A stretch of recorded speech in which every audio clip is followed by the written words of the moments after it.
Good afternoon, ladies and gentlemen. My name is Catherine Seinth, and welcome to the first edition, the first episode of P.A.W. News, produced by the House of Savoy. I am the owner, executive digital media producer, and your host, Catherine Seinth. P.A.W. News is House of Savoy's new video reality series that dares to go into the field, look at people's life stories, life events, and have you discover life through our lens, through the lens of people's lives.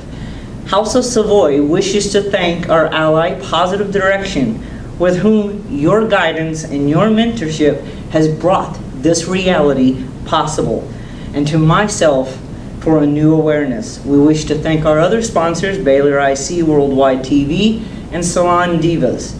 Today, I'm interviewing Chloe Power, Director of the Community Relations for the Rape Crisis Center here in San Antonio.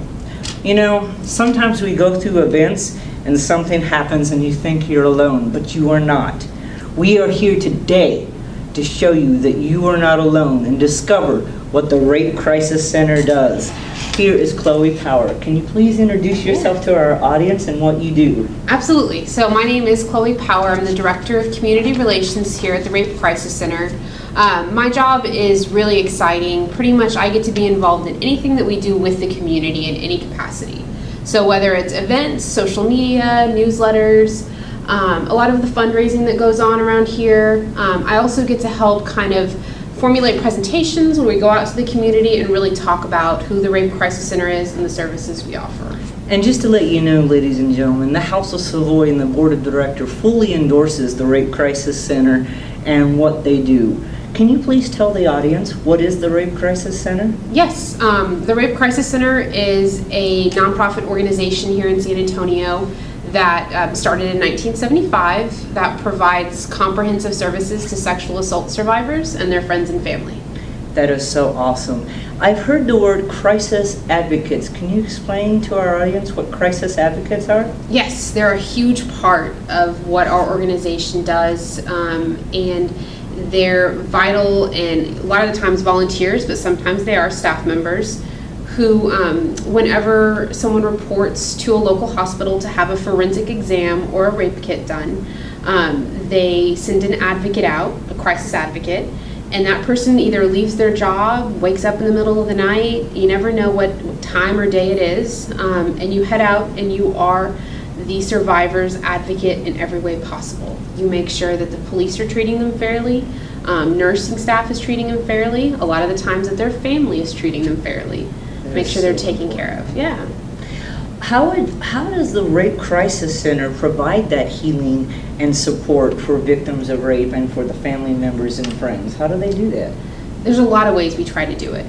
It's important to us that we really think of it holistically and understanding how much it affects not only the main primary survivor's life, but all of the people around them. So we offer anything from our hotline services, through the telephone, through online, to the hospital advocacy, which is going out and being there at the hospital. We also offer free counseling Monday through Saturday, and then most importantly, and I think is really vital for our community, is we do education. And I know we'll talk about that a little later. Yes, and you know, so many times victims feel like they've lost their power. Mm-hmm. How do you help our victims and the friends and family to regain that power and become re-empowered? Our staff is so well trained and understanding in how to take their time through someone's journey of healing, and that different people work on different timelines, and depending on their background, it may mean different things for different people to give them that power and control back. I heard that you mentioned the Rape Crisis line, and I hear that it's open 24 hours a day. How does that make you guys so unique with that? It's really important, and it's really unique for an agency to be able to provide that. A lot of rape crisis centers around the country, because of funding, can only run a hotline during regular business hours. But we're really lucky and blessed, and work really hard to make sure that we provide the funding and the staff members to be able to have that 24 hours a day, 365 days a year. The calls are answered here, they're not forwarded to anyone's cell phone, and there's complete confidentiality and anonymity with it. So. When we did a tour of this facility, we learned about the training of the volunteers and how they've been able to connect with the victims. Can you just briefly elaborate about the training of the volunteers and how intensive it is? It is. We're very upfront with our volunteers when they come in about what we expect of them. And we understand that this may not be the right fit for everybody. This is a very intense type of volunteer program to go through. It's 27 hours in the classroom, and then it's anywhere from 12 to 24 hours additional, like on-the-job training. And it is covering everything from knowing why this cycle of violence occurs to being able to get the crisis intervention work that you need to know how to respond in a certain way and how to be an active listener. We actually take them to the hospitals and show them a tour of the rooms they'll be in. We hear from the SAPD, Special Victims Unit, come in and talks to us, so the volunteers have an idea of what their role is. We speak to the district attorney's office, so we know what the judicial system's role is. We really try to give our volunteers a strong basis of the full picture of what we do and how all the parts integrate to help the survivor. That is so great. I understand that the Rape Crisis Center is one of the highest ranked in the country. How did this happen, and what does that mean? It is. It's highest ranked in the sense of what we are able to provide. Independent rape crisis centers is what they're called, are few and far between. A lot of rape crisis centers specifically are usually adjoined with domestic violence centers, which is a good and bad thing. The bad thing being usually the rape crisis side of that kind of a center won't get equal funding that the domestic violence will. And so we're lucky to be an independent freestanding rape crisis center where all our focus is devoted to ending sexual violence specifically. We're one of the largest, 3 largest in the country, and we're able to do that because of the amazing support this community offers and the services that we deliver to the community. I understand that there's a school education program that you do. Can you briefly elaborate on that? Right. It's kind of our favorite thing to talk about because it is so important that we start focusing on not only being there for the people who are in crisis after this has happened, but we really start thinking about stopping this before it ever happens. We always kind of say we'd love to work ourselves out of a job. We'd like to not have to exist. Right. Our services not to be needed. But that's not the case, and our educators really take that on to go out into the community and work with youth and parents and teachers and start talking and asking questions about not only just to tell kids how not to be a victim, but making sure they're empowered and they're being told how to maybe see signs in an unhealthy relationship and understanding what it can lead to.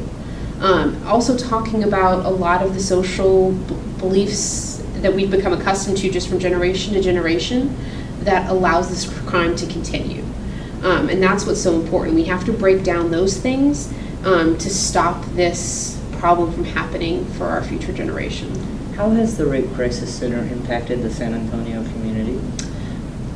I mean, from what I've seen in the past 3 or 4 years, it's beyond words.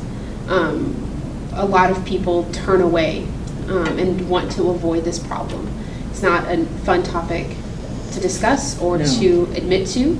And the Rape Crisis Center is here when everyone else kind of leaves. And what we do in the community that no one else does is unbelievable every day. Grateful for the staff and the board and the volunteers and our clients and the youth, because we are literally taking this challenge on to stop this violence for all of our future generation. How can our audience and the community out there further help and support the Rape Crisis Center? That's a great question, because a lot of people love it, right? I love the Rape Crisis Center, but how do I help you do your job? The best thing you can do is get involved, whether that means volunteering, whether that means just going home and having a discussion with your family, whether that means inviting us out to talk to your staff. and talk about education and how to respond to survivors, or just coming out to events and supporting the work that we do. There's so many ways to get involved. We do these monthly tours like you came to, that we'd love. It's an open door to the community. We'd love for you guys to come in, get to know us. You get to hear from survivors, from the staff that does this work day in and day out. And it's a 1-hour tour twice a month, and the door's always open. Where can you be reached at for the Rape Crisis Center so that people can get in touch with you? Well, the great thing is our name. If you just Google the Rape Crisis Center. Yes, that is so true. We're the first ones there. We have a website, www.rapecrisis.com, that has all of our information on there. We're on Facebook, if you Facebook the Rape Crisis Center. Our phone number is 5210-521-7273. And you can reach myself or any of the other staff here at that number. I want the audience to know that the House of Savoy is, as long as we are in existence, will be supporting the Rape Crisis Center with as much awareness as we can. And for those of you out there, you know my story, and you know that today I take a stand, and even with just one leg, I invite the audience to take a stand with me today to help the Rape Crisis Center, and know you are not alone. There is resources out there. Today is your opportunity to take a stand, and whether that is through liking the Facebook, through support, or letting people that you know. It is a sad fact, but every one of us know a victim or a survivor. Today is your chance to take my hand in the House of Savoy and support the Rape Crisis Center. This has been the segment of P.A.W. News. Thank you from the House of Savoy. I'm Catherine Saint, your host.